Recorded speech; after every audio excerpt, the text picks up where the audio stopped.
There are now allegations of widespread corruption. Korruption, mangelnde Aufklärung, über den Vereinten Nationen hängt ein Schleier. The biggest corruption scandal in UN history.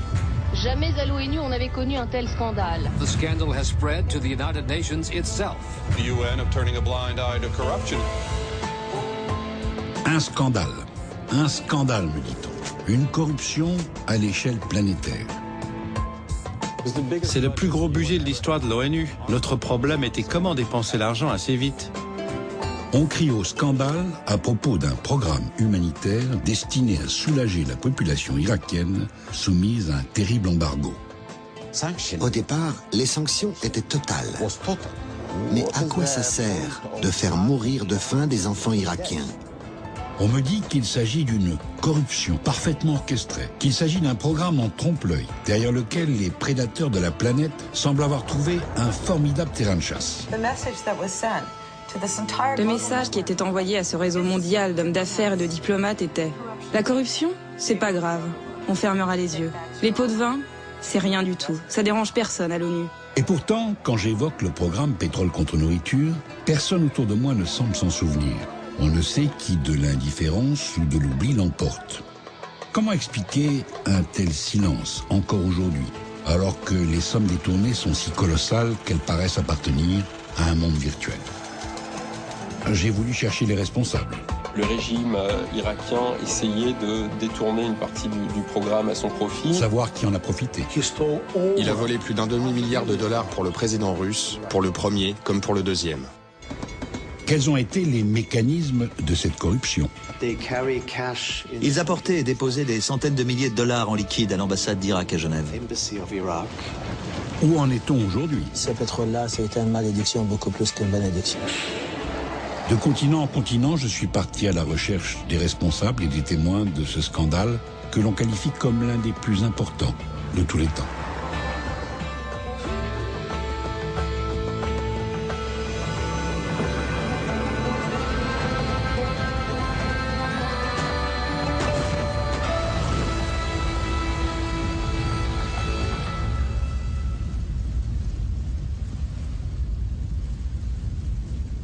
Les accusations d'un journal irakien, Saddam Hussein, aurait récompensé ses soutiens étrangers en distribuant des milliers de barils de pétrole. Une liste de 267 personnes aurait été retrouvée. Ces personnes ont été payées par des commissions prélevées sur des millions de barils de pétrole pendant l'embargo. Cette histoire commence donc par cette liste. Une liste de personnalités et d'entreprises ayant touché des pots de vin provenant du programme humanitaire Pétrole contre nourriture, une liste publiée en janvier 2004 par un quotidien irakien de surcroît, une série de noms sur des papiers mystérieusement gardés dans les caves du ministère du pétrole à Bagdad, miraculeusement épargnés par les bombes américaines. Bizarre. Je vous assure, cher cousin, que vous avez dit bizarre, bizarre. Moi, j'ai dit bizarre. Comme c'est bizarre. Aujourd'hui, plus de 4 ans après la publication de la liste, la première question que je me pose est celle de l'authenticité du document. Je remarque qu'à l'époque, beaucoup l'avaient contesté. Or, à Amman, je retrouve l'un des journalistes qui travaillait pour le quotidien irakien Al-Mada au moment de la publication. Haider Saed. أنا كمحرر كنت في المدى في لحظة نشر الوثائق وربما اشتغلت على تحرير جزء منها ولا حتى فخري كريم بحسب ما صور كان عندنا تصور بأنه هذه الوثائق راح تسوي كل هذا. هي الوثائق كاملة يعني وثائق من وزارة النفط واللي صار أنه بالتحرير أنه جرى نشر هذه الأسماء الواردة بالوثائق.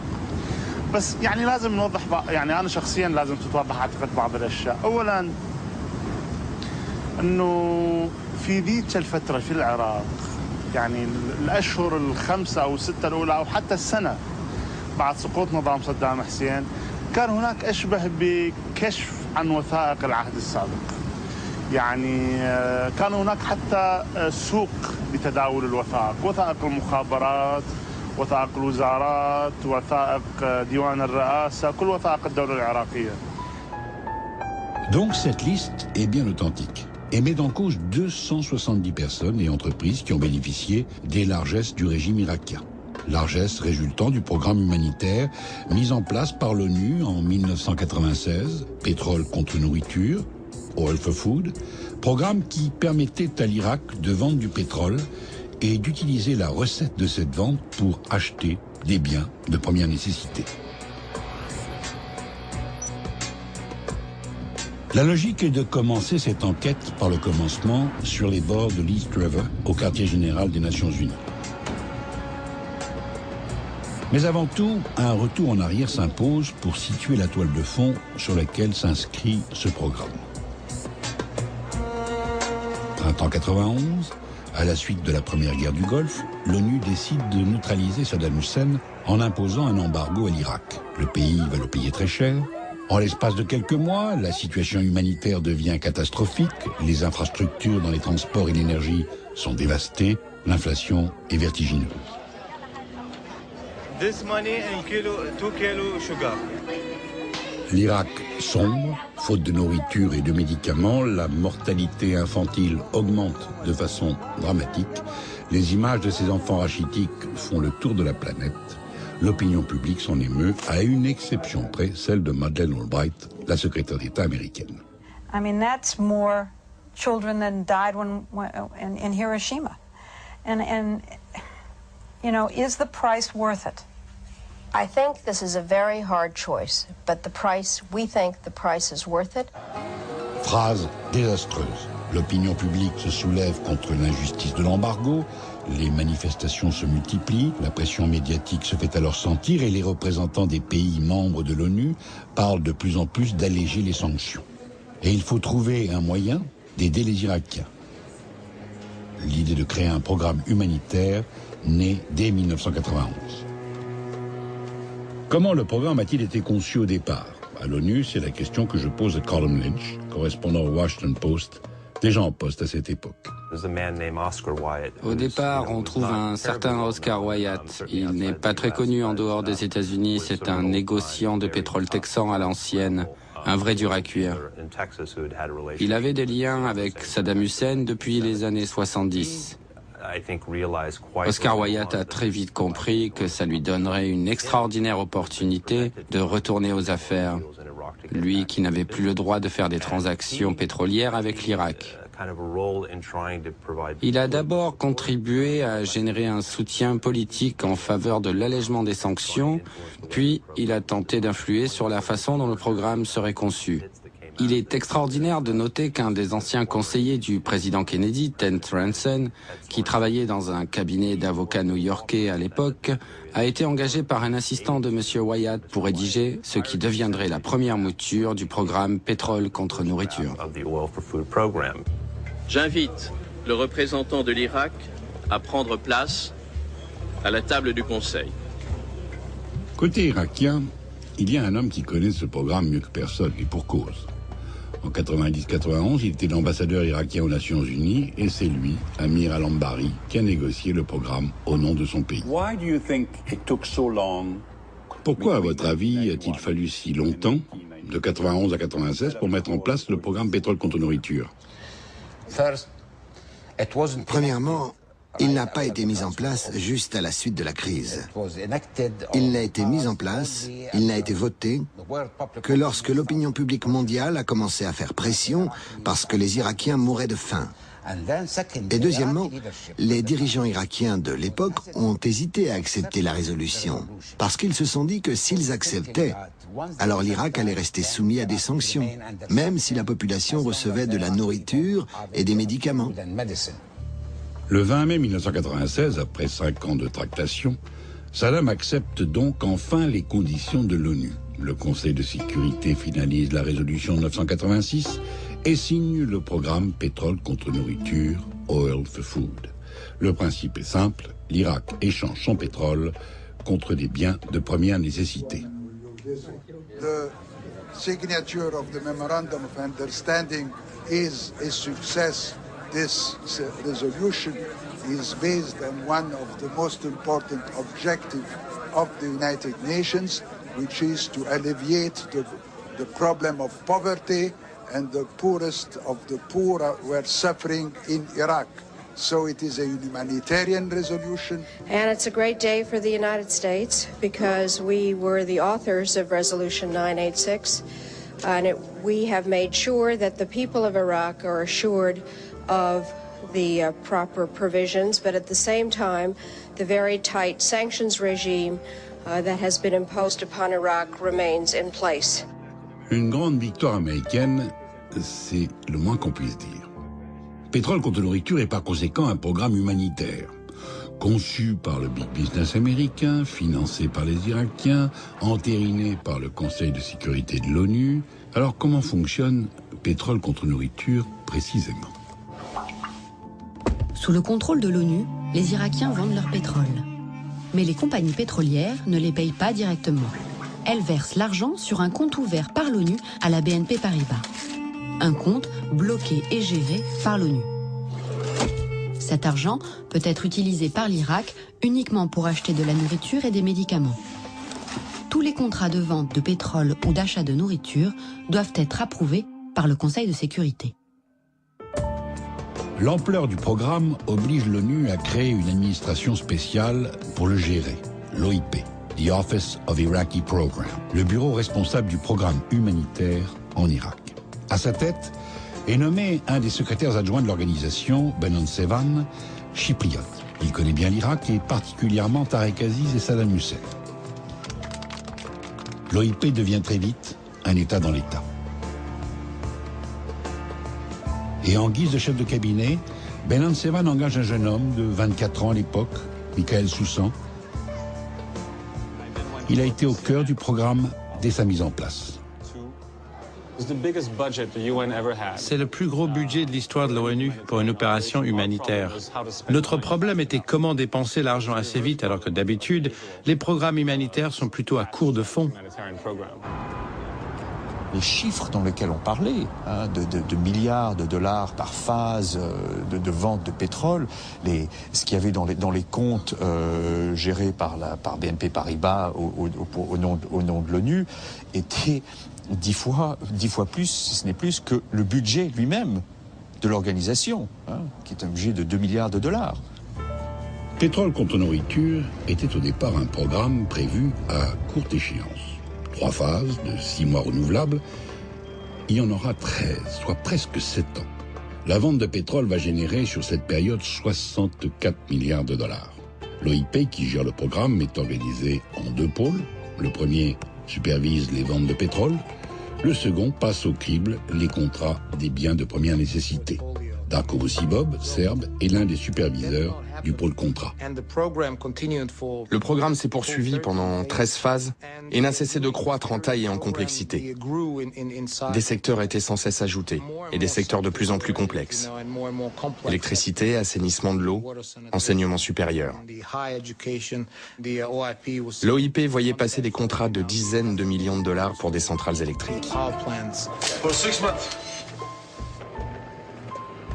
Je comprends que le programme a très vite pris des proportions auxquelles personne ne s'attendait, entraînant une bureaucratie de plus en plus lourde à New York.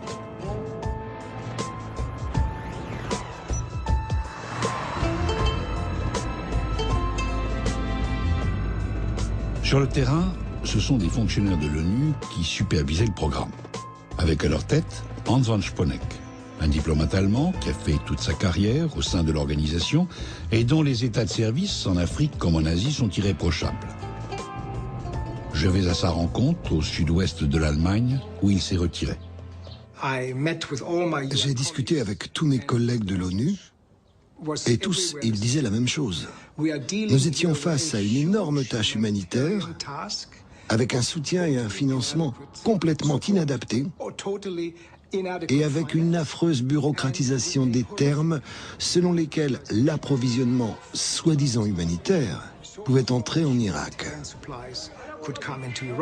Je dis soi-disant, car même si j'étais officiellement coordinateur humanitaire des Nations Unies, je dirigeais un programme dans lequel il n'y avait pas un seul dollar de soutien international.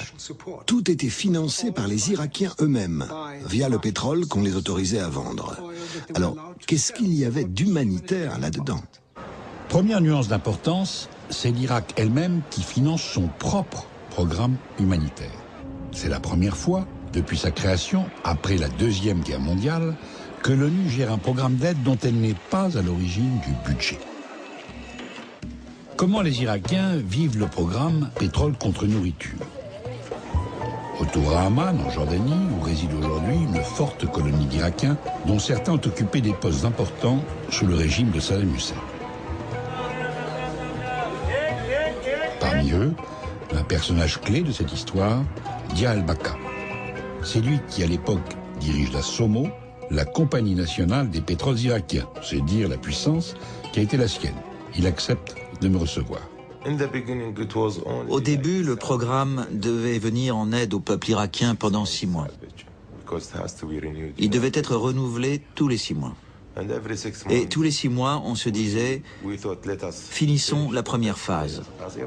Je vous parle du point de vue des Irakiens et même des fonctionnaires. Tout le monde espérait que le programme ait un impact bénéfique, qu'il allège le lourd fardeau que les sanctions avaient imposé de 1990 à 1996. Donc, il a été bien accueilli. Autre témoin, le docteur Jawad, aujourd'hui représentant de Transparency International, organisation qui lutte contre la corruption dans le monde. طبعا هو مو أكل وإنما مواد أولية للأكل، رز، سكر، دهن، كانت توصل فعلا مثل ما هي، ولكن هي طبعا هي مو توصل، احنا نروح للوكيل ناخذ من عنده، لكن هنا بعض الوكلاء هم كانوا هم فاسدين، يعني مو كان الكيلو يعطي أقل من الكيلو، أو يبدل الشاي الرديء بالشاي الحسن، أو الزيت أو الدهن للطبخ الجيد بالسيء، وهكذا بقية المواد. يعني كان الفساد مرتين، مرة من قبل الحكومة ومرة ثانية من قبل الوكلاء. Troisième personne que je rencontre, le docteur Mona. Elle travaillait à l'époque dans un dispensaire à Bagdad. Avec l'arrivée de pétrole contre nourriture, est-ce que vous sentez tout de suite une différence? Est-ce que les médicaments qui arrivent vite? Est-ce qu'ils sont bons؟ قامت توصل أدوية أحسن شوية، تحسن الوضع، بس شنو الشركات مو الشركات العالمية المعروفة، قسم قامت توصل يعني ما معروفة المصدر، لا مو الشركات اللي احنا متعلمين عليها مثلا عالمية معروفة، فتجي قسم فال، فإذا أريد دواء زين كان إذا نكتب للطبيب كان توصل الأدوية بسوق السوداء. وحتى الزينة هم كانت تختفي لأن اشتغلت السوق السوداء، كانت تجي كميات محددة، صيدلية تبيع الصيدلية كانت، قسم تتهرب، قسم هاي تختفي فتنباع بأسعار. Détournement de médicaments, distribution de produits avariés, l'appât du gain paraît vite être au cœur du système. Mais je crois comprendre que ces petits profits ne suffisent pas au régime et qu'il faut faire entrer plus d'argent dans les caisses. Je retourne voir Dia al-Baka. Qu'avez-vous fait pour augmenter les revenus du régime de Saddam? Pendant la phase 8, des ordres ont été donnés disant qu'il fallait assouplir le prix du pétrole brut pour que les acheteurs aient un avantage et qu'on récupère ensuite une partie de cet avantage payable en liquide sur certains comptes ouverts dans divers endroits du monde. Le prix a été baissé d'environ $1,5. Une moitié allait à l'acheteur et l'autre était reversée à l'Irak. Certaines compagnies, mais pas toutes, ont donc payé ce qu'on appelait une surtaxe. Cette surtaxe était en fait un remboursement versé à l'Irak. Donc, d'après Dia, le système des pots de vin s'est très vite généralisé. Mais tout ce micmac, comment ça marche? L'Irak baisse de 50 cents le prix du baril fixé par les contrôleurs de l'ONU, déjà inférieur au cours du marché. Les compagnies pétrolières augmentent leurs bénéfices de 25 cents par baril et acceptent en échange de verser les 25 autres à l'État irakien. Des valises contenant des millions de dollars transitent par les ambassades irakiennes du monde entier. Parmi les entreprises françaises qui avaient l'agrément de l'ONU pour acheter du pétrole irakien, la société de courtage Carbonafta. Avec à sa tête à l'époque l'un des hommes qui connaît le mieux les affaires pétrolières au Proche-Orient, Xavier Ouzel. Comment a-t-il réagi, lui, face au principe de surtaxe imposé par le régime? Quand tout ça a commencé, les gens sérieux se sont retirés sur la pointe des pieds.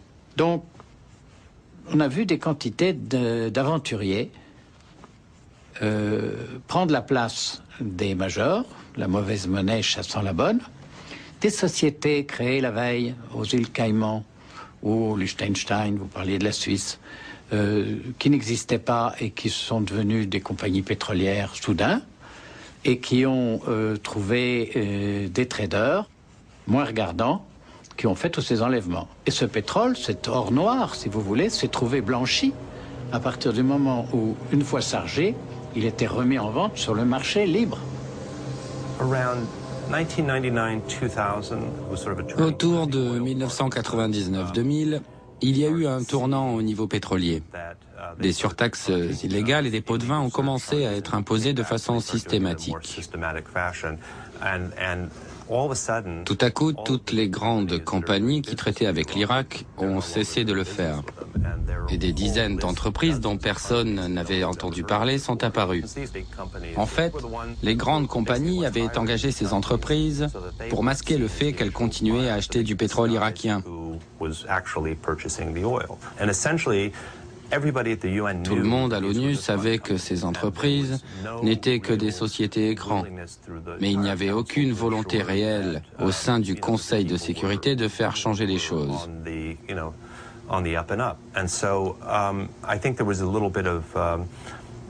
Un certain nombre de pays au Conseil de sécurité ont fermé les yeux, la Russie notamment.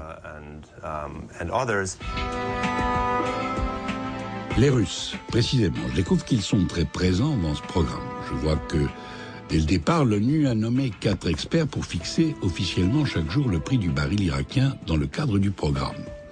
Or, au fil des années, ces experts ne seront plus que 3, puis plus que 2, et enfin, en 99, plus qu'un. Personne à l'ONU ne semble capable de m'expliquer pourquoi ils n'ont pas été remplacés. Bizarre. Je vous assure, cher cousin, que vous avez dit bizarre, bizarre. Moi, j'ai dit bizarre. Comme c'est bizarre. Le dernier des Mohicans, l'ultime expert, s'appelle Alexandre Kramar, économiste russe, mais qui, de surcroît, est membre des services secrets du Kremlin. Quand j'examine les graphiques de pétrole contre nourriture, je constate que la Russie est largement en tête des achats de pétrole au cours des différentes phases du programme. C'est d'autant plus flagrant lorsque Kramar est seul à fixer le prix du baril. Je tente de joindre Kramar, mais sans succès, Moscou l'a rapatrié depuis longtemps. En revanche, j'apprends qu'un autre espion des services de renseignement russes, de SVR, travaillait à l'ONU à l'époque, Sergei Tretiakov. Lui est resté aux États-Unis. Tretiakov était l'officier supérieur de Kramar. Je suis parti à sa recherche, et après un jeu de pistes soigneusement élaboré, je l'ai retrouvé coulant des jours heureux quelque part dans le Grand Sud américain grâce à l'argent gagné par son passage à l'Ouest. La CIA lui a été très reconnaissante. Kramar était un de ceux qui vérifiaient les contrats pétrole contre nourriture à New York. Au départ, ils étaient 4. Et les 3 autres ont disparu et il s'est retrouvé tout seul. Il était comme un renard dans un poulailler. Il faisait baisser les prix des contrats.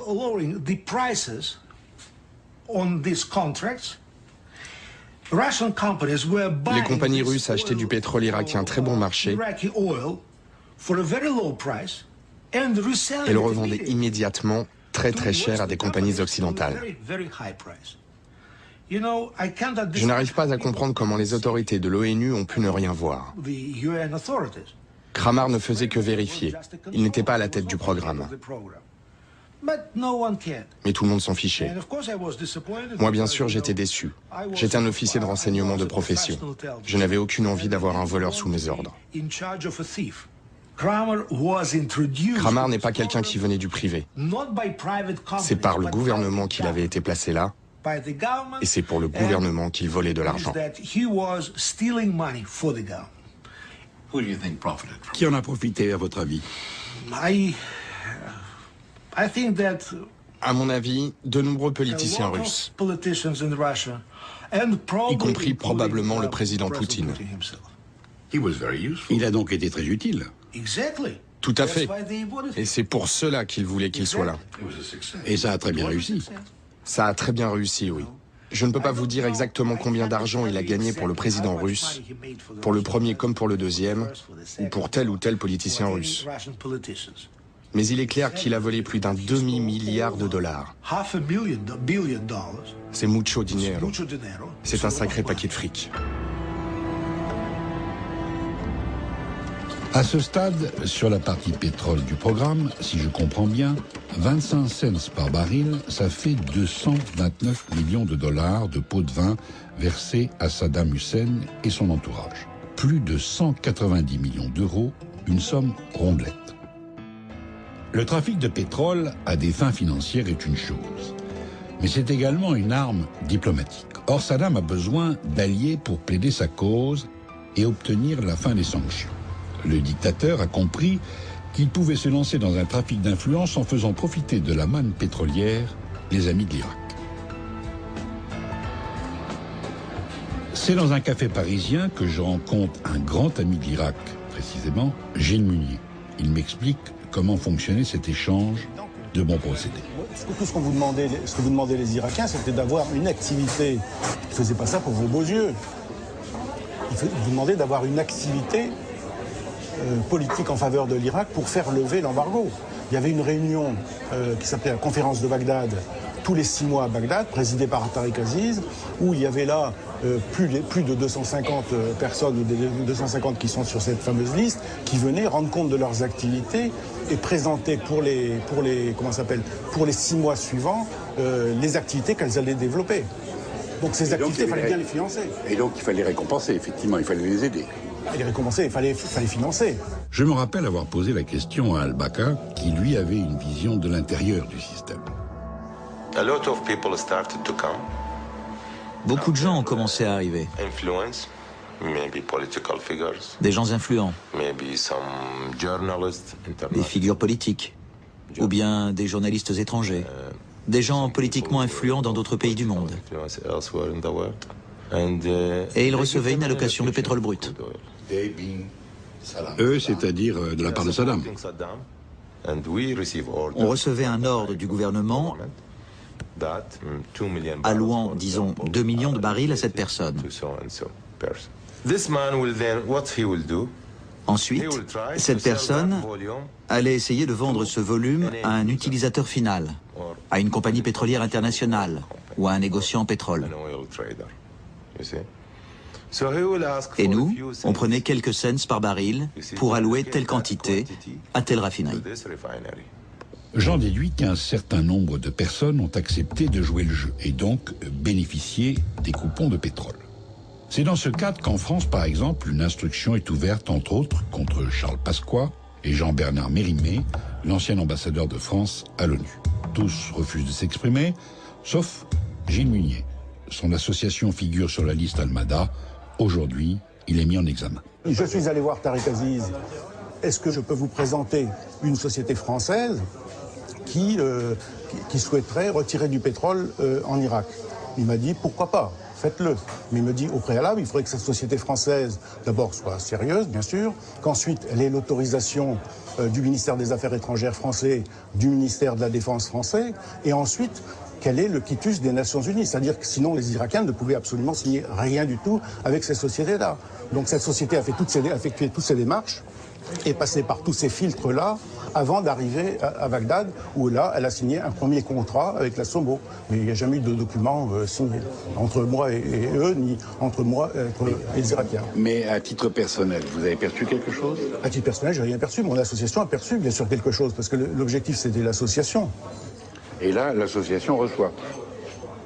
L'association reçoit pas des Irakiens. Elle reçoit de la compagnie pétrolière. La compagnie pétrolière sur ses bénéfices. D'un côté, il y a Radio Petroleum. Oui, Radio Petroleum, qui est une société française, oui, bien sûr. Pas un trader, quoi. Hein. Ouais. De l'autre, il y a la SOMO. De l'autre, il y a la SOMO, absolument, oui. Et il y a vous entre les deux. Et il y a moi entre les deux. Enfin, il y a moi entre les deux. Au départ, au niveau de l'introduction du départ, c'est-à-dire en 1998 par exemple. Hein, bon. Puis ensuite, ça suivit son cours. J'allais pas à Bagdad pour voir ce qui se passait. J'avais d'autres chats à fouetter. Puis le responsable de l'entreprise faisait son travail. Et alors vous parliez tout à l'heure de marché parallèle. Totalement, le contrebande de pétrole. La contrebande de pétrole, qui a rapporté d'ailleurs beaucoup plus que pétrole contre nourriture. Bon. Je sais même pas beaucoup plus. C'est pire que tout. Alors, pourquoi vous dites pire que tout? Pire que tout, parce que dans pétrole contre nourriture, c'était des cents. Et là, c'était des dollars. Il y avait à se partager, par exemple, à se partager 13, 15 dollars par baril. Vous vous rendez compte? 15 dollars par baril, lorsque vous avez des tankers entiers. Et puis c'était pas au vu, c'était au vu et sur tout le monde, parce qu'il y avait quand même des norias de camions qui partaient de Kirkouk vers la Turquie ou vers la Jordanie.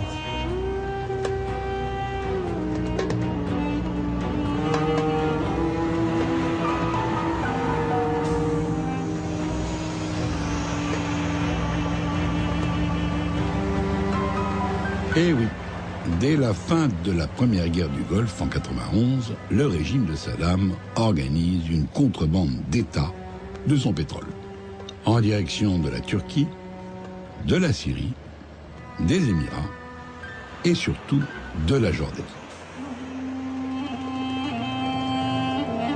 Des centaines de camions relient Bagdad à Amman, une contrebande qui se poursuit aujourd'hui encore, comme je le constate sur cet axe routier qui relie les deux capitales. لغايه ما انضربت بغداد اول ضربه بغداد بطلوا يجيبوه بس على عهد صدام يوم انقطع النفط سنه 2003 هذا النفط كان يعني نفط رسمي او غير رسمي؟ النفط كان يحمل رسمي بين الحكومتين رسمي اتفاقيه ما بين الحكومتين. هو كان بيجينا نفط من العراق يعني لغايه بس انقصفت بغداد وقفنا حتى بعد ما انقصفت بغداد في شباب راحوا نزلوا وجاوبوا ضربوا. Une contrebande officielle donc, et moi qui pensais avoir soulevé un lièvre. Comment se fait-il que personne à l'ONU n'ait jamais rien dit? La Jordanie a mis en place un système par lequel d'énormes supertankers accostaient à un terminal à partir duquel l'exportation de pétrole n'était pas autorisée. Des compagnies demandaient au département d'État américain si ce n'était pas illégal dans le cadre du programme pétrole contre nourriture. Mais les Américains leur donnaient le feu vert et l'US Navy escortait les tankers.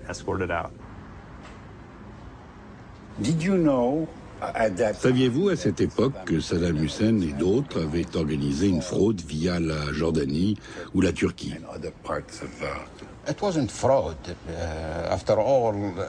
Ce n'était pas de la fraude. Après tout, ce pétrole était irakien. Et s'il y avait eu contrebande, que ce soit par la Jordanie ou par le Golfe, c'était à mon avis une initiative légitime de la part du gouvernement. N'oubliez pas que les 20 millions d'Irakiens ne pouvaient pas vivre uniquement avec de la nourriture et des médicaments. Le gouvernement était donc obligé de trouver une source de revenus pour pouvoir subvenir aux besoins élémentaires de la population. C'était une contrebande organisée? On ne fait pas de contrebande avec ce qu'on possède. Je veux dire, était-il clair pour vous que les Nations Unies étaient d'accord? Il n'y avait pas que les Nations Unies. Les forces navales occidentales aussi étaient au courant. Elles laissaient passer les tankers en échange de cadeaux. Le pétrole, ça ne se vend pas en cachette. On ne peut pas dissimuler des millions de barils de pétrole. Des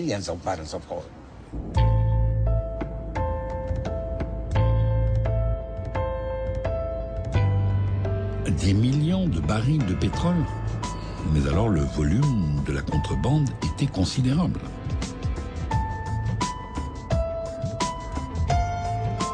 C'est à Bâle, en Suisse, que je décide d'aller chercher des éclaircissements auprès de Mark Pitt, professeur de droit qui fait autorité en matière de délinquance financière.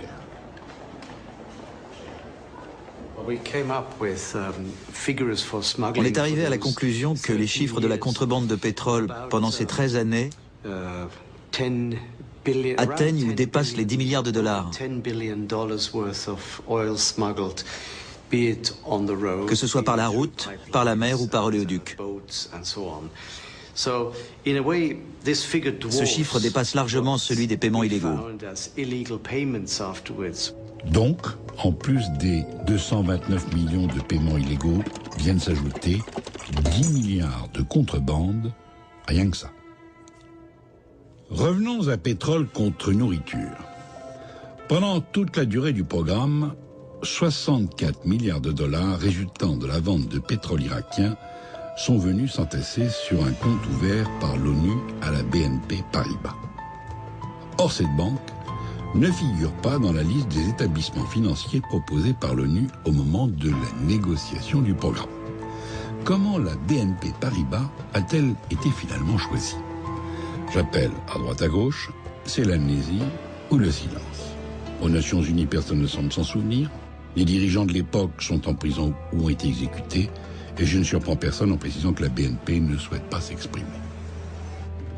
Je passe maintenant au deuxième volet du programme. Sur les 64 milliards générés par les ventes de pétrole, 34 milliards ont servi pour les achats de marchandises. Comment s'effectuaient les transactions? Christer Ilferson était le numéro 2 de l'OIP, l'adjoint de Benan Sevan. C'est à lui que je pose la question. Il faut savoir qu'à chaque fois que Saddam Hussein ou son gouvernement voulait acheter quelque chose, le contrat passait d'abord par le gouvernement du pays où était située l'entreprise, puis par le comité 661 composé des 15 pays qui siégeaient au Conseil de sécurité. Chacun de ces 15 pays pouvait examiner les contrats. Le Royaume-Uni et les États-Unis en particulier y passaient énormément de temps. Certains ont été bloqués définitivement et d'autres longuement retardés. Mais pourquoi au sein du Conseil de sécurité, les États-Unis et la Grande-Bretagne étaient-ils si pointilleux sur la validation des contrats? Je me souviens que c'est pour forcer Saddam Hussein à arrêter son programme de développement d'armes de destruction massive que l'embargo a été mis en place. Avec pendant 7 ans des inspecteurs sillonnant le pays à la recherche de fabriques d'armes chimiques sous la pression anglo-américaine.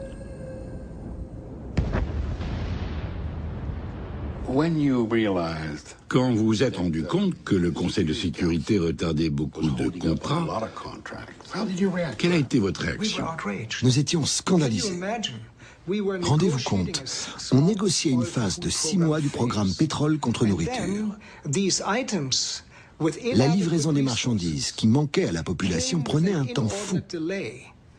Et quand on recevait enfin les documents montrant que les marchandises allaient pouvoir arriver, elles étaient bloquées par le comité des sanctions. Je ne suis ni anti-britannique ni anti-américain, mais c'était systématiquement ces deux gouvernements qui empêchaient le peuple irakien de recevoir des marchandises d'une nécessité vitale. Nous étions scandalisés. En août 2002, cela impliquait plus de 5 milliards de dollars de médicaments et de marchandises humanitaires indispensables qui faisaient cruellement défaut. Donnez-moi des exemples de produits qui étaient bloqués. Ils étaient très nombreux. Il y a par exemple le fameux cas des millions de crayons à papier dont l'importation a été interdite parce que les mines de crayons contiennent du graphite et que si on rassemble assez de graphite, on est censé pouvoir fabriquer une bombe dévastatrice. On avait des problèmes sans fin avec les produits chimiques, avec les produits nécessaires à la purification de l'eau ou au système sanitaire, avec les pesticides pour les cultures. Tout cela était vu comme des substances dangereuses dont l'utilisation pouvait être détournée. Et Washington et Londres ne pouvaient pas l'accepter. Le système des pots de vin sur les biens importés par l'Irak est-il le même que celui instauré sur le pétrole? La preuve, noir sur blanc, de l'existence de ces pots de vin, je l'ai retrouvée sur ces documents officiels irakiens. D'un côté, les sociétés signaient un contrat officiel pour l'ONU avec un prix supérieur au marché. De l'autre côté, ces mêmes sociétés signaient avec les seuls Irakiens une lettre dans laquelle elle s'engageait à verser une taxe à Bagdad, taxe qui n'avait pas besoin d'être motivée et qui ne pouvait en aucun cas être discutée. Les marchés des biens de première nécessité sont attribués aux sociétés qui acceptent de gonfler leur prix de vente. L'Irak achète au prix fort ses produits après validation du contrat par l'ONU. Et la marge réalisée par ces sociétés atterrit directement dans les poches de Saddam et de ses proches. Étiez-vous au courant de cette corruption et comment avez-vous réagi? When I had a conversation with a company that said that they had been approached by Une entreprise m'a dit que le gouvernement irakien leur avait demandé une commission conséquente. The Saddam government was asking for Le gouvernement de Saddam voulait une somme énorme. what do we do? L'entreprise ne savait pas quoi faire. So I said that I would check. Je leur ai dit que j'en parlerais à Benon Sevan, But I said my gut feeling is mais que ma that conviction you should report intime this to the government. était qu'ils devaient le signaler à leur propre gouvernement, au ministère des Affaires étrangères. Such cases. Au cours des semaines qui ont suivi, cela s'est produit plusieurs fois. Des Autrichiens, entre autres, ne voulaient plus mener les transactions jusqu'à leur terme, et ce, pour les mêmes raisons. And there I found Pourtant, je trouvais Benon étonnamment réticent à aller voir le Conseil de sécurité. go to the council. Effectivement, je retrouve une note très ambiguë de Benon Sevan datant de mars 2001, où il stipule qu'il n'a pas de preuves tangibles de corruption et qu'il ne peut ni confirmer ni infirmer la véracité des rapports sur le sujet. Bizarre. Moi, j'ai dit bizarre. Comme c'est bizarre. Je me souviens d'une question posée à Darko Mosibob, chargé de surveiller les contrats. Quand vous êtes-vous rendu compte qu'il y avait des pots de vin? Je ne peux pas vous donner la date exacte, mais ça doit être pendant la phase 8 ou 9, donc en 2000, que j'ai entendu parler de cette possibilité pour la première fois. C'est-à-dire de la possibilité des pots de vin? Oui. Quelle fut votre réaction? Ce qui m'a surpris, c'est l'ampleur de la chose. De penser que depuis la phase 8, et on était alors en phase 13, quasiment chaque contrat comportait des pots de vin. Cela voulait dire des milliers de contrats. Et beaucoup de gens qui avaient dû donner leur accord à ce que l'Irak demandait. La grande surprise pour moi, c'était l'ampleur des pots de vin. Mais au cours de toutes ces phases de programme, un des contrats a-t-il été bloqué pour des questions de surtaxe sur les marchandises achetées? Dans mon domaine, celui des contrats soumis à un examen plus spécifique, je n'ai pas souvenir d'un seul contrat suspendu pour cause de surtaxe. Je récapitule. Sur le temps qu'a duré le programme, le régime de Saddam Hussein a détourné sur le pétrole qu'il vend 229 millions de dollars et empoché 1,5 milliard en commissions ou surtaxes sur les produits achetés. Chapeau.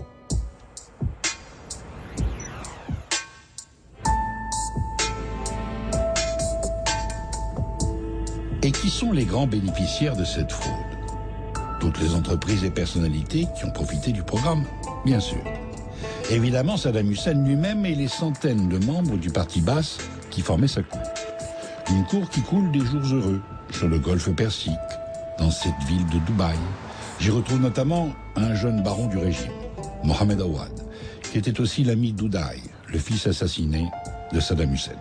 Vous savez que la presse internationale écrit que Saddam Hussein, ses deux fils, ont, au cours des années, détourné beaucoup d'argent sur ce programme.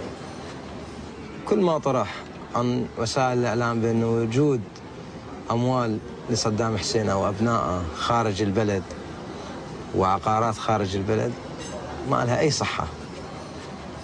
فلم يجدوا لصدام حسين لا خارج البلد ولا داخل البلد أي ملك باسم صدام حسين.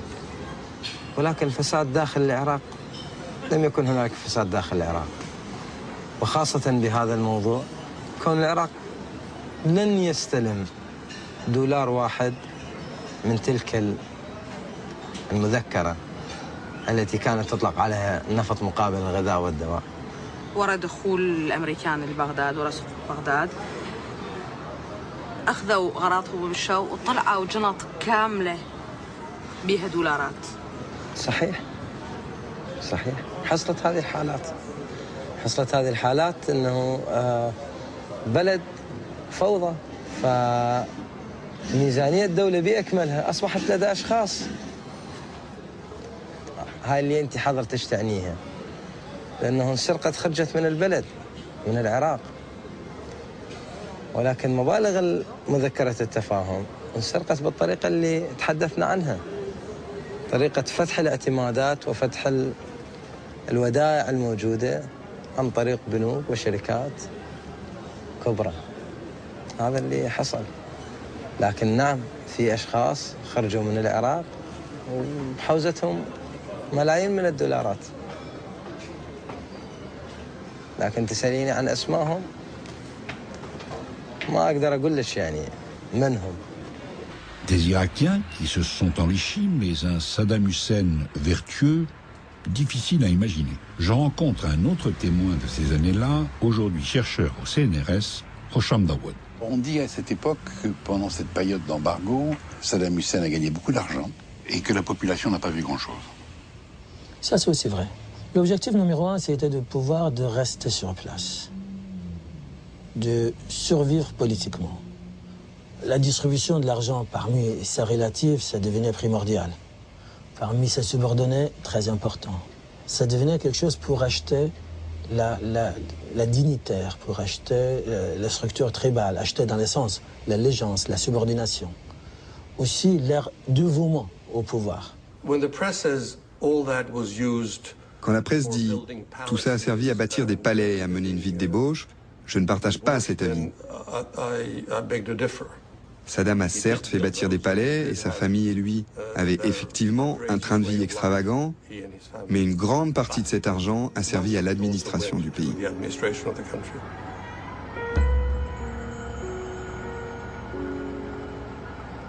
Est-ce que le pétrole contre nourriture a quand même été utile à la population? Si on dit cette mesure-là a sauvé quelques milliers de personnes en Irak, de point de vue éthique, je peux dire que c'est utile. Si la question est posée différemment, est-ce qu'on pouvait faire mieux? Certainement, on pouvait faire mieux, avec plus de contrôle. Mais ce qui nous scandalisait au départ, c'est le salaire de fonctionnaires qui se trouvaient sur place. Ceux qui étaient humanitaires ou pseudo-humanitaires envoyés par les Nations Unies, ils faisaient la fortune de leur vie une fois qu'ils sont sur place en Irak. Des salaires somptueux, des avantages, le tout pour aller aider les Irakiens. Or, on voyait que la plupart de ces gens-là, ils venaient ici assez souvent pour s'enrichir. Je dois avouer que je suis très impressionné par ce que le programme a accompli. L'apport en calories de la population a augmenté de 90% durant le programme. La malnutrition a chuté. La polio a été éradiquée, etc. On peut dire sans exagérer que pendant cette période, nous avons maintenu 27 millions d'Irakiens en vie et en relativement bonne santé. Pour nous, c'est une énorme source de fierté. Cela nous attriste donc beaucoup de lire dans la presse que pétrole contre nourriture a été un gigantesque scandale. Car en vérité, il a sauvé de nombreuses vies, ce qui n'est pas du tout la même chose. Nous avons fourni de la nourriture, des médicaments. Nous avons tenté de conserver un minimum de qualité au niveau de l'eau et de l'assainissement. Nous avons agi sur le plan de l'éducation, même si nous n'en avons pas fait assez, loin de là. Tout allait dans la bonne direction. Mais malheureusement, c'était très loin de ce que méritaient les Irakiens, qui n'étaient que de simples spectateurs innocents de ce conflit, pour survivre dignement et décemment.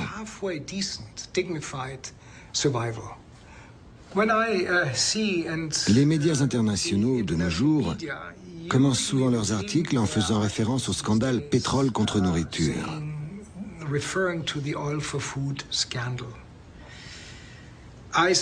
Je me demande toujours si dans leur article, ils découvriront le vrai scandale. Le scandale qui consiste à avoir imposé à une nation tout entière la misère la mort, le désespoir. Pour moi, c'est ça, le vrai scandale. En février 2000, vous avez décidé de démissionner. Qu'est-ce qui vous a poussé à prendre cette décision? Si j'avais poursuivi plus longtemps ma mission à Bagdad, je me serais rendu complice de ce que l'histoire jugera plus tard comme l'une des pires erreurs commises dans une situation de crise par les Nations Unies. Il était hors de question que j'accepte cela. Les ventes de pétrole ont donc rapporté 64 milliards de dollars. Mais à quoi correspond la part de gâteau redistribuée à UNCC? Et d'abord, qu'est-ce que UNCC? Sur chaque dollar de pétrole vendu pendant le programme, 30% sont prélevés par l'ONU pour le remboursement des dommages causés par l'Irak pendant la guerre contre le Koweït. UNCC est la commission chargée de recueillir les doléances et de répartir l'argent entre les plaignants. Pour comprendre, retour sur la première guerre du Golfe et ses conséquences. Le 2 août 90, l'Irak envahit le Koweït. Les troupes de Saddam se livrent à un pillage sans retenue du pays. La communauté internationale, unanime, réagit. En quelques heures, cette armée irakienne tant redoutée est anéantie. En pleine débâcle, les troupes de Saddam ont mis le Koweït à feu et à sang. Les puits de pétrole brûlent par centaines et provoquent une gigantesque marée noire. Il est décidé que l'Irak paiera pour les dommages causés. Pour en savoir un peu plus sur UNCC, je décide de me rendre sur les bords de la Tamise pour retrouver l'avocat britannique Jeremy Carver. Sa mission, défendre les plaintes déposées par le Koweït et assurer à l'Émirat un maximum de dédommagement. À la fin de cette année-là, pendant l'opération Tempête du désert, destinée à libérer le Koweït, la question de l'indemnisation aux victimes de l'Irak a émergé. J'ai été très impliqué dans l'établissement de ce qui a été appelé la Commission d'indemnisation des Nations Unies ou UNCC. Combien d'argent a été distribué en tant qu'indemnisation? De mémoire, la somme totale que l'UNCC a reçue de l'Irak était d'environ 22 milliards de dollars. C'est de l'argent dont la population irakienne n'a pas bénéficié. C'est de l'argent que l'Irak devait payer. Il est important qu'il existe des moyens de dissuasion contre de telles agressions. La guerre avait été initiée par l'Irak quand ils ont envahi le Koweït. Il était normal que l'Irak verse une indemnisation. Cela ne pouvait pas se discuter pour les millions de gens touchés. Il fallait tenter de compenser les pertes qu'ils avaient subies. L'UNCC a réussi de façon remarquable à trouver une manière de verser des dédommagements raisonnables à toutes ces personnes. Donnez-moi un exemple de son fonctionnement. Les demandes d'indemnisation étaient faites par les États au nom de leurs ressortissants. La majeure partie des réclamations venait naturellement du Koweït, venaient des citoyens koweïtis. Mais l'Égypte, le Pakistan, les Philippines, l'Inde, le Bangladesh, tous ces pays avaient un nombre conséquent de demandes provenant de travailleurs immigrés qui avaient été retenus, qui avaient été chassés du pays, qui avaient perdu leurs économies, etc. Il fallait donc trouver un moyen de compenser équitablement à la fois les particuliers et les principales demandes d'indemnité.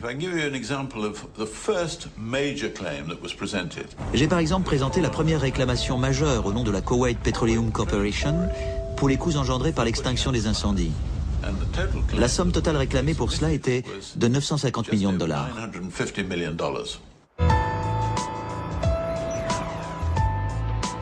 Mais alors comment l'Irak se défend-elle au sein de UNCC? Autrement dit, chaque fois qu'un pays sollicite un dédommagement, Bagdad peut-elle contester la validité de la plainte? À Genève, les intérêts du pays sont défendus par l'avocat Michael Schneider. Un des éléments les plus difficiles et les plus répréhensibles de ce processus, c'était que l'Irak ne pouvait pas disposer de ses propres fonds et n'avait pas les moyens à sa disposition dans le cadre de UNCC lui-même pour organiser sa défense. Est-ce que vous êtes en train de me dire, maître, que ceux qui mettent en place toute cette organisation considèrent que l'Irak n'a pas à se défendre? L'organisation a été mise en place sans participation de l'Irak. On est parti de l'hypothèse que la responsabilité de l'Irak pour l'invasion et la guerre était établie, de sorte qu'il n'y avait que des questions de quantum, du montant de la réparation à établir. Le monde entier a été invité à faire ces réclamations. Et c'est presque 100 pays du monde qui ont découvert les dommages qui leur étaient été causés par cette invasion du Koweït par l'Irak. Et pour vous, les droits de l'Irak ont été respectés dans cette affaire? Et le grand défaut de ce processus, c'est la manière de laquelle les droits de l'Irak ont été négligés. À un moment où la mortalité infantile atteignait des sommets, 30% des revenus du pétrole étaient détournés pour dédommager des entreprises et des gouvernements prospères. Ils auraient pu attendre. Et s'ils avaient attendu, certains Irakiens seraient toujours en vie aujourd'hui. Certains Irakiens ne souffriraient pas de troubles mentaux. Certains Irakiens ne seraient pas dans l'indigence.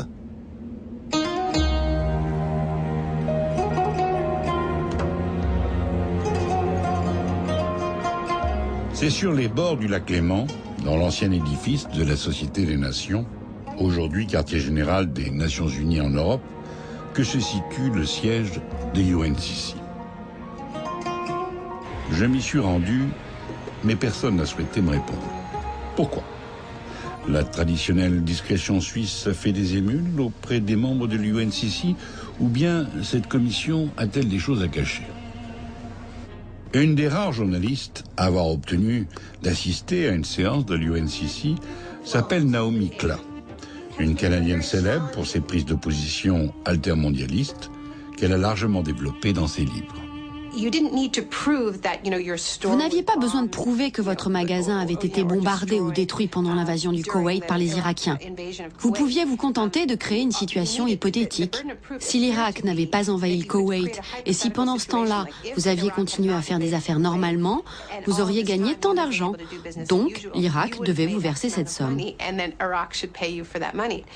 Parmi ces entreprises, il y avait les plus grandes compagnies pétrolières du monde, Texaco notamment, mais aussi des entreprises de biens de consommation comme Toys R Us, Bechtel, Pepsi, American Express. Même la société ornithologique britannique a reçu de l'argent. 2 kibboutz israéliens ont été indemnisés pour la perte de revenus touristiques, alors qu'ils se situent sur le plateau du Golan, dans des zones syriennes occupées. Et savez-vous le comble? Eh bien, j'ai découvert sur le site de l'ONU que l'Irak verse aujourd'hui encore 5% de toutes ses recettes pétrolières au titre des réparations de dommages de guerre à UNCC. Je résume. Pétrole contre nourriture est un programme auquel 4500 sociétés de toutes les nationalités ont participé et dont certaines ont largement profité. Une corruption parfaitement organisée, à tel point qu'il me paraît impensable qu'elle n'ait pas été dénoncée bien avant la publication de la fameuse liste du journal irakien Al-Mada. Car je vous rappelle que ce n'est qu'en janvier 2004 que le quotidien irakien publie ce document, dénonçant plus de 40 pays ayant bénéficié des faveurs de Saddam Hussein. Le scandale de corruption autour du programme a alors fait les choux gras de la presse, une aubaine pour les journaux conservateurs américains, et pour cause, l'ONU est dans leur ligne de mire depuis qu'elle a refusé de soutenir l'invasion de l'Irak par les forces de la coalition en 2003. The weaknesses in the Oil for Food program raises serious questions about the United Nations' ability to enforce sanctions and administer a humanitarian aid program in the future. On était, je crois, un peu naïfs, parce qu'on se sent toujours, en tant qu'onusien, on se dit toujours on est les bons, on ne va pas nous attaquer parce qu'on faisait notre travail. On faisait un travail dont le but était de nourrir le peuple irakien, de les aider. Je crois que l'administration en elle-même s'est réveillée trop tard. Et la déferlante était déjà sur nous. Le secrétaire général des Nations Unies était terrifié par toute cette affaire. Il avait peur d'être poussé à la démission. Donc il a fait ce qu'il devait faire parce qu'il avait le dos au mur. Il a mis en place une énorme unité d'investigation avec des pouvoirs extraordinaires dirigés par Paul Volcker pour enquêter sur le programme. On n'avait jamais vu ça et ça m'étonnerait qu'on le revoie un jour. 30 millions de dollars par an, un nombre d'enquêteurs illimité. Et les enquêteurs de la commission Volcker allaient dans les bureaux, sur les disques durs des ordinateurs, dans les placards, allaient dans le bureau de Kofi Annan, lui demander qui il avait vu tel jour, à telle heure, etc. Et finalement, ça a permis de vraiment faire toute la lumière, je pense, sur cette affaire et de permettre à une commission indépendante de faire un vrai travail d'enquête de police sur ce dossier. La commission d'enquête indépendante, présidée dès 2004 par Paul Volcker, va siéger près de 15 mois et l'ancien président de la Banque fédérale américaine choisit comme bras droit le Suisse Mark Pitt. Quand vous commencez cette enquête, comment procédez-vous? C'était pas un processus facile. En quelques mois, on a engagé un total de 80 personnes qui devaient toutes être capables de travailler ensemble, ce qui n'était pas évident. Il y a eu pas mal de difficultés entre Européens et Américains, par exemple.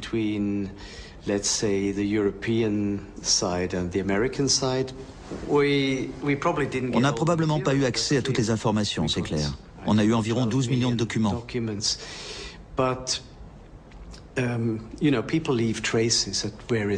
Mais les gens laissent toujours des traces.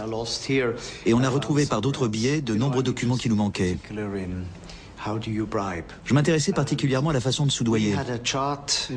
Sur un des murs de ce bâtiment, on avait accroché un tableau de 4 ou 5 mètres de long qui nous permettait de visualiser les intermédiaires.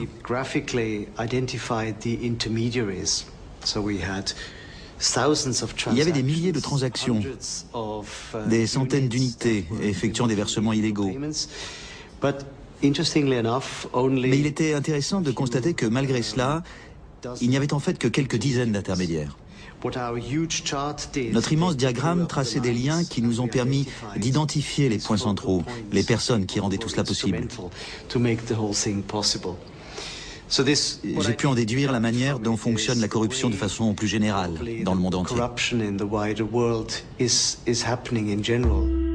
Au terme de l'enquête, je vous présente le bébé. Il pèse plus de 2000 pages et pointe le doigt sur un certain nombre de responsables. What I do want to emphasize is that the corruption of the program has Saddam and by many participants, and it was substantial, could not have been nearly so pervasive if there had been more disciplined management by the UN and its agencies. Dans cet immeuble réside l'une des plus grandes adversaires de l'ONU, Claudia Rosset. Je la rencontre car c'est elle qui a commencé à sonner la charge bien avant la publication de la liste d'Almada. Vous êtes d'accord si je vous dis que l'ONU, le Conseil de sécurité, est supervisé par des pays qui ont dit oui à tout cela? Il y a des responsables, oui. Le Conseil de sécurité a effectivement approuvé tout cela. Il faudrait aller voir les 15 pays membres et leur demander s'ils avaient perdu la tête. En particulier les 5 membres permanents, les États-Unis, le Royaume-Uni, la France, la Russie et la Chine. On sait aujourd'hui que Kofi Annan était au courant de la corruption, que le Conseil de sécurité était au courant de la corruption, mais ils ont joué cette comédie à l'insu du grand public. Mais s'il y a bien une personne qui aurait dû prendre ses responsabilités et révéler publiquement que le programme était affreusement corrompu, c'est le secrétaire général. Pourquoi? Parce qu'il se doit d'être au-dessus des intérêts particuliers des États membres. Il aurait dû dire « Quelque chose affecte l'intégrité des Nations Unies. Voilà ce qui ne va pas. Voilà ce que Kofi Annan aurait dû faire. »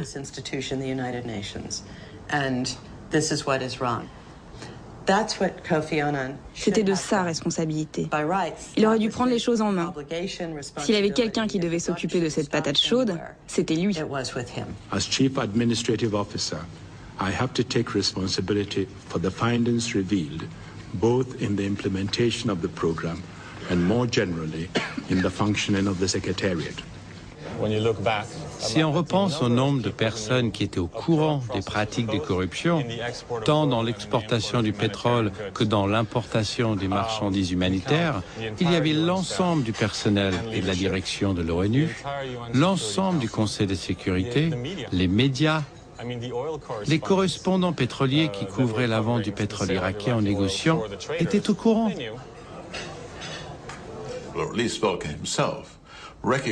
Au moins, Volcker lui-même a bien vu qu'il s'agissait là d'un travail politique et qu'il fallait trouver des boucs émissaires pour apaiser la meute assoiffée de sang de la presse conservatrice. Mr. Bernard Savon, in fact, did repeatedly solicit oil allocations for a small trading company called AMAP. Je vous dis tout de suite que Bernard Savon, qui, je vous le rappelle, chapeautait tout le programme en tant que directeur de l'OIP, a dû sentir le vent débouler. Il a quitté précipitamment New York, la veille de la publication du rapport, et vit aujourd'hui dans son pays natal, quelque part à Chypre. Il clame son innocence, mais il n'a jamais répondu à nos sollicitations. Une seule personne appartenant aux Nations Unies a été montrée du doigt, Bernard Savon. Un seul homme peut-il payer pour toute l'organisation, à votre avis? Je pense que c'est beaucoup plus compliqué que ça. Le rapport principal, qui fait 500 ou 600 pages, montre à quel point les dysfonctionnements du Conseil de sécurité ont été sérieux.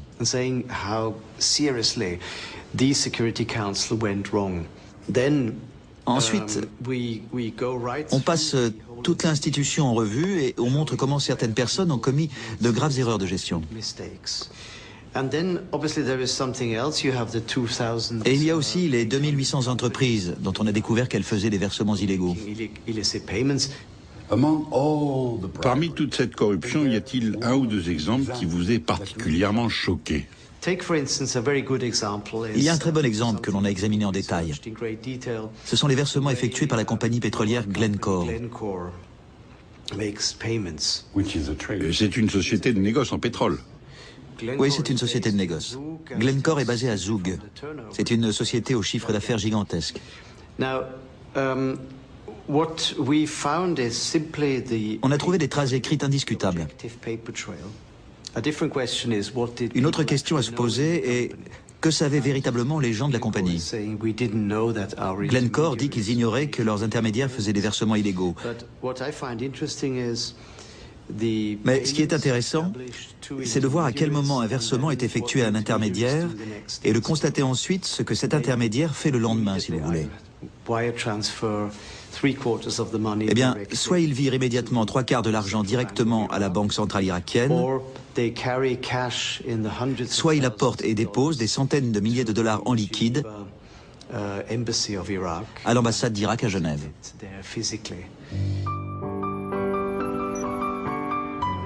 Me voilà donc sur le lac de Zugersee, où s'étend la petite ville moyenâgeuse de Zug.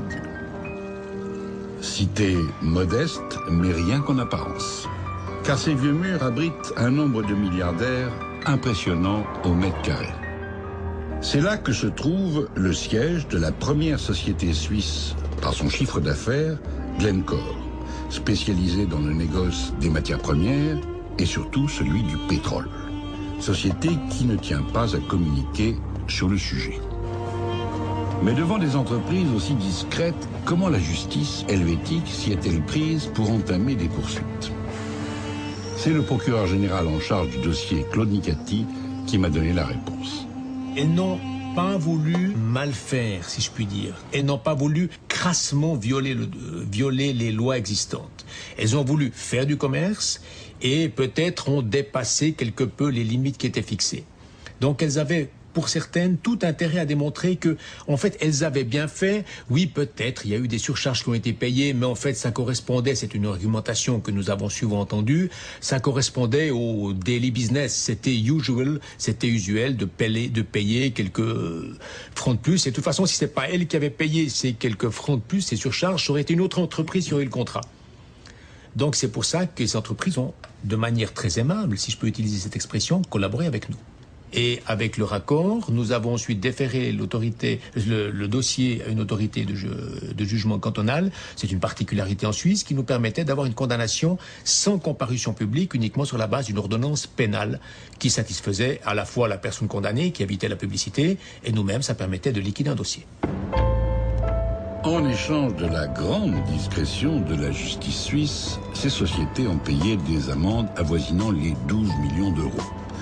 Ne croyez pas que ces sommes ont été reversées aux Irakiens, non. La Suisse est pragmatique et cet argent a servi à améliorer l'état des routes helvétiques. Mais ne jetons pas la pierre aux Suisses, car la plupart des pays n'ont quasiment rien entrepris contre les 2800 sociétés fautives citées dans le rapport Volcker. En Allemagne, 67 sociétés, dont Daimler-Chrysler, ont eu une mise en garde. En France, les dossiers concernant Peugeot et Renault Véhicules Industriels, parmi tant d'autres, sont en sommeil. In fine, très peu de pays ont entamé des poursuites. Aux États-Unis, 3 personnes sont condamnées. En Australie, un ministre impliqué dans une affaire de blé a démissionné. Ailleurs, et par exemple à Moscou, rien de rien de rien. Alors, quid du rapport Volcker et de ses conclusions? À tout seigneur, tout honneur, je me rends au bureau de Paul Volcker dans Rockefeller Center, en plein cœur de New York. Estime-t-il que son rapport a atteint l'objectif qui lui avait été fixé? On s'en est sacrément bien tiré, à mon avis. On a recueilli énormément d'informations. On a produit un rapport de 2000 pages qui a sérieusement embarrassé pas mal de gens.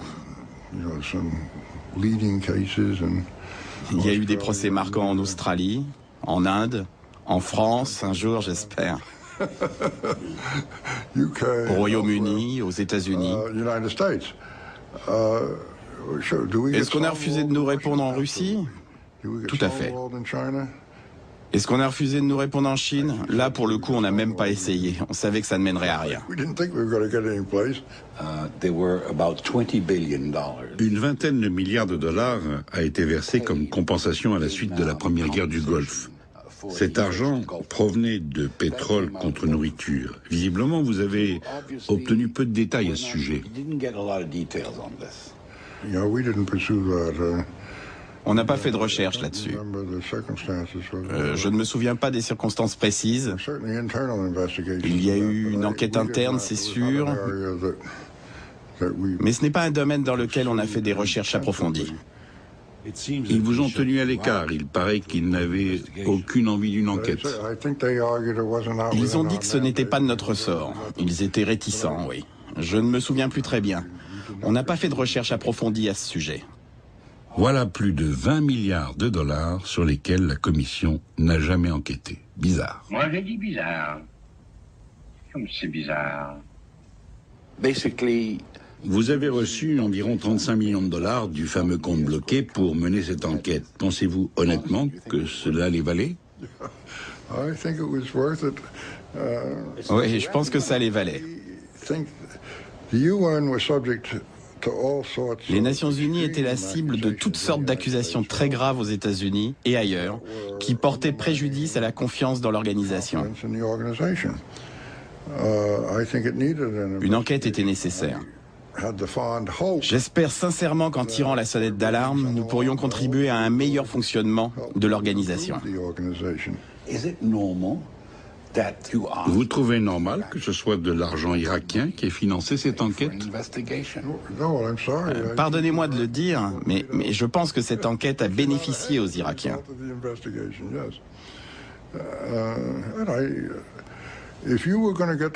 Si on voulait que cette enquête se fasse efficacement, qu'elle se fasse rapidement, il fallait à tout prix éviter les processus financiers archaïques et constipés de l'ONU.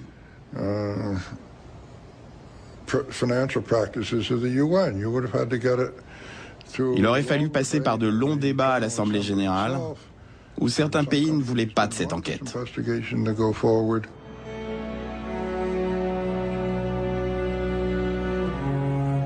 Dans leur conclusion, les membres de la commission Volcker proposent une série de réformes à l'ONU pour lui éviter de connaître les mêmes déboires. L'organisation en a-t-elle tiré des leçons?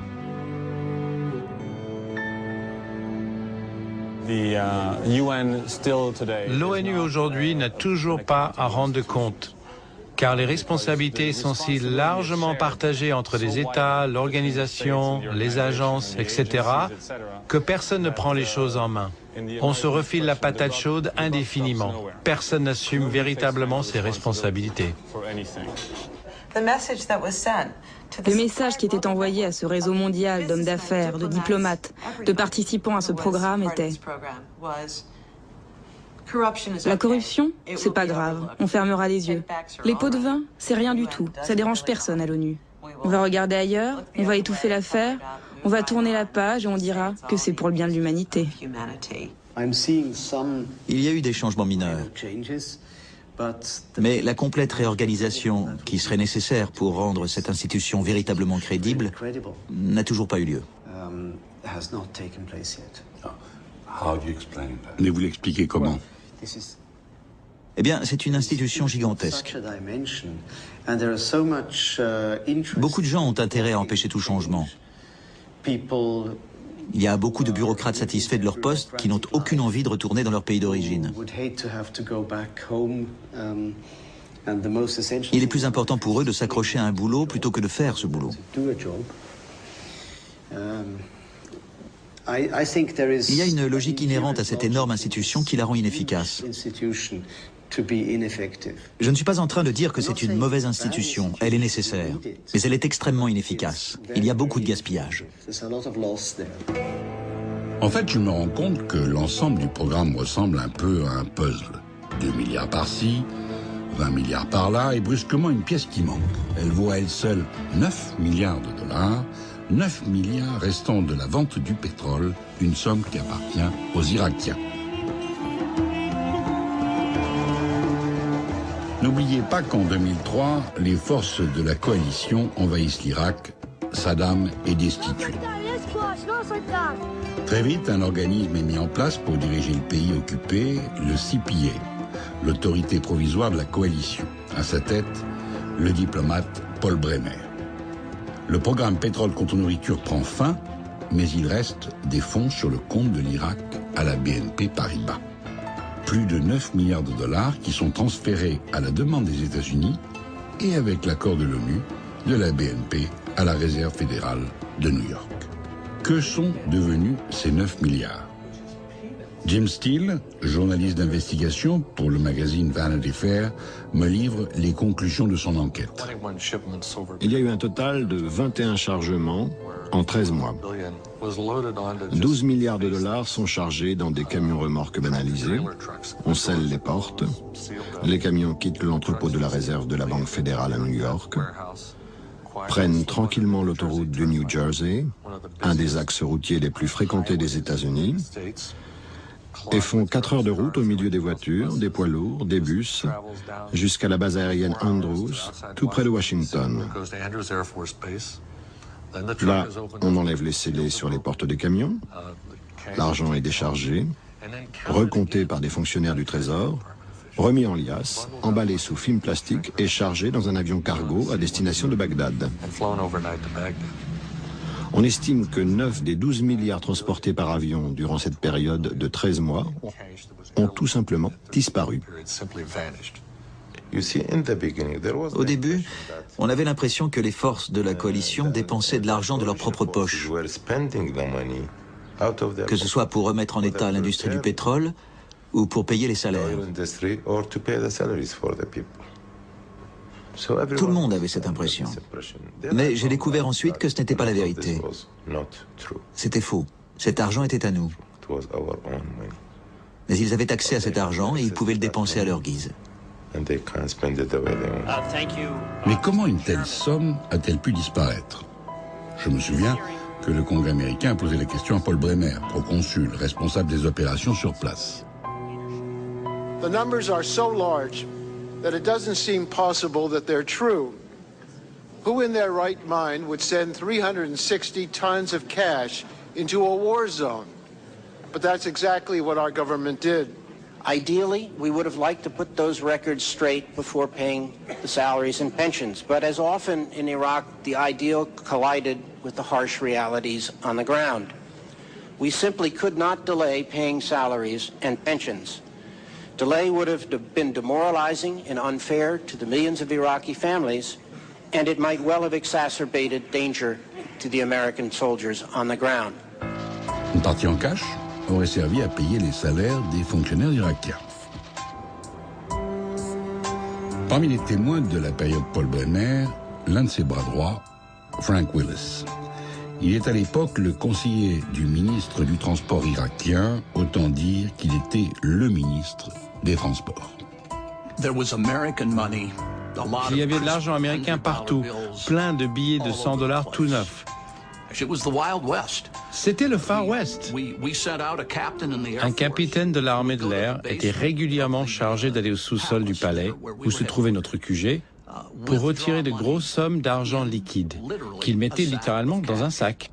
Ensuite, il prenait sa voiture pour passer inaperçu. Il ne prenait pas un véhicule de l'armée américaine. Il préférait conduire un petit pick-up irakien. Et il partait faire une tournée de distribution de sacs d'argent liquide. On devait procéder comme ça au début parce qu'il n'y avait pas de système bancaire. Entre le travail accompli et l'argent donné, est-ce que cela vous a paru juste? J'ai des sérieux doutes là-dessus. J'étais notamment en charge de l'aviation civile et en particulier de l'aéroport international de Bagdad. Le groupe qui a remporté le marché et qui devait assurer la sécurité des opérations civiles à l'aéroport n'avait jamais exercé cette activité auparavant.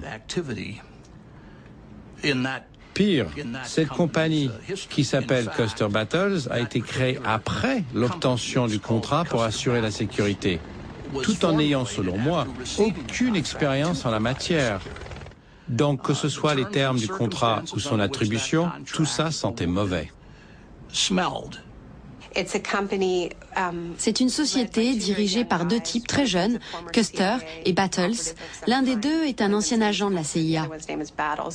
À l'aéroport de Bagdad, ils ont pris possession du matériel, des chariots élévateurs par exemple, qui appartenaient aux Irakiens.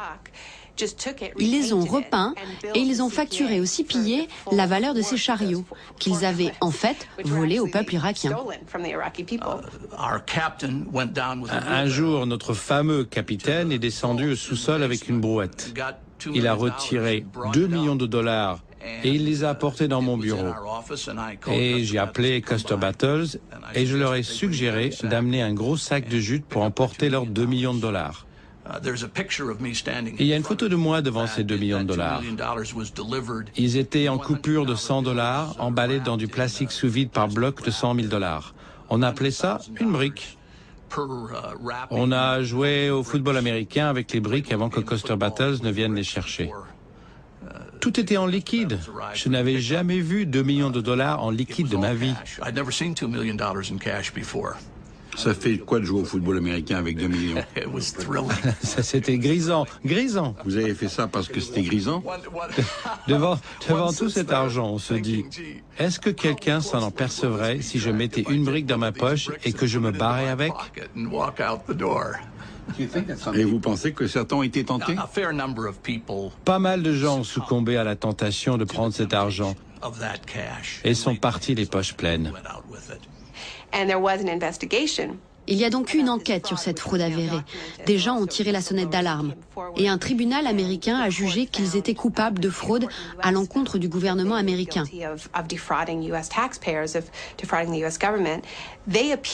Custer et Battles ont fait appel en arguant du fait que le CPA n'était pas le gouvernement américain. Un deuxième juge a statué en faveur de l'entreprise. Il a jugé non pas qu'ils n'avaient pas commis ces délits, mais que le CPA n'existait pas. Donc, toute cette structure juridique, considérée comme une extension du gouvernement américain à Bagdad, n'était qu'un mirage. Cerise sur le gâteau. Paul Bremer, à la tête du CPA, a réussi le tour de force suivant. Faire signer un texte à la fois par Washington et par Bagdad qui interdit toute poursuite le concernant, lui, ou ceux qui ont collaboré à CPA pour quoi que ce soit ayant pu se passer pendant la durée de son mandat. Un ordre a été donné selon lequel aucune entreprise travaillant avec le CPA ne pouvait être poursuivie. C'était vraiment une période particulière pendant les événements en Irak. Les gens étaient complètement au-dessus des lois, hors de portée de la justice. Qui aurait pu croire que la première année de cette guerre se résumerait à ça? Nous étions tous préoccupés à payer les sociétés américaines, à leur distribuer de l'argent, au lieu de nous occuper de ceux qui en avaient vraiment besoin. Je ne peux résister à la tentation de vous montrer une archive, un bijou. Il s'agit de Paul Bremer devant la presse irakienne qui, je vous le donne en 1000, dénonce la corruption pendant Pétrole contre nourriture. Almost a year after liberation, we are just beginning to understand the outline of the theft and corruption which was behind the Oil for Food program. Never again should the Iraqi people's wealth be squandered on palaces and Ferraris. Never again should such corruption be allowed to take root. Ladies and gentlemen, the theft of government property is a particularly odious crime because government property is really the people's property. Et que dit le rapport Volcker sur la disparition des 9 milliards de dollars qui proviennent, je vous le rappelle, du compte pétrole contre nourriture? Êtes-vous au courant, monsieur, du fait que 9 milliards de dollars ont disparu? Je sais qu'il y a toutes sortes de rumeurs et d'accusations. On peut naturellement se poser des questions sur l'utilisation qui a été faite de l'argent irakien, ainsi que de l'argent américain dont disposait le CPA. Mais ça ne faisait pas partie de notre enquête. Bon, si on fait le total des sommes détournées, 9 milliards volatilisés, 20 milliards pour UNCC, 229 millions de surtaxes sur les ventes du pétrole, 1,5 milliard de dessous de table sur les produits de première nécessité, 36 millions pour le rapport Volcker. Manque à gagner pour les Irakiens, plus de 31 milliards de dollars. À parcourir le Proche-Orient, je n'ai pas cessé d'entendre le mot arabe « façade ». Et savez-vous ce que « façade » veut dire? Tout simplement corruption. Et quand je regarde le bâtiment de l'ONU, je ne peux que constater qu'il a effectivement servi de façade à une corruption parfaitement orchestrée. Mais orchestrée par qui? Par tous les membres de l'organisation, c'est-à-dire les quelques 192 pays de la planète. En d'autres termes, nous tous.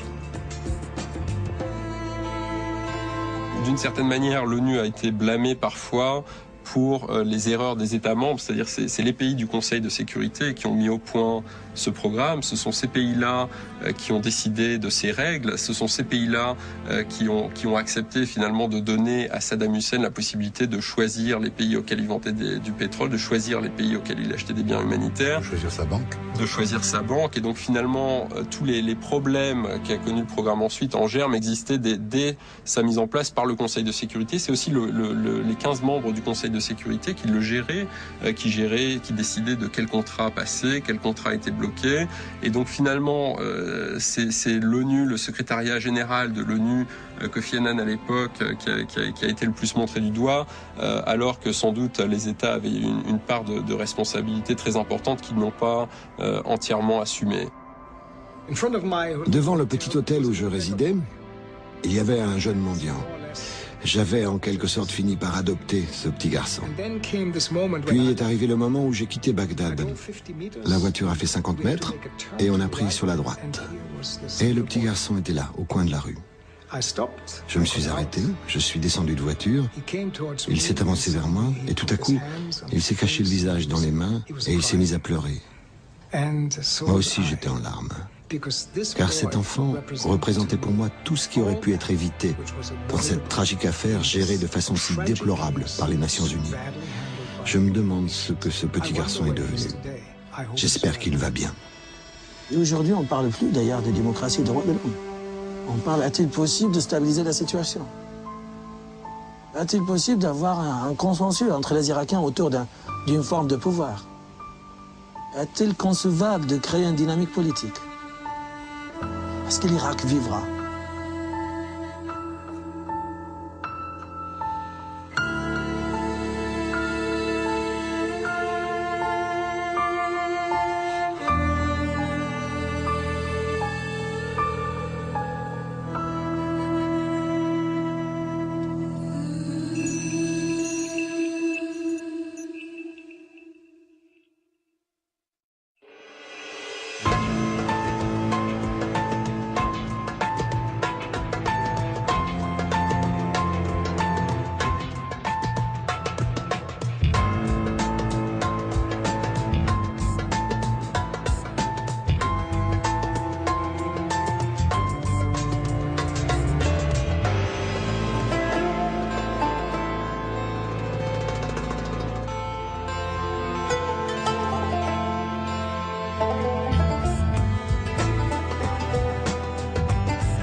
Dans un instant.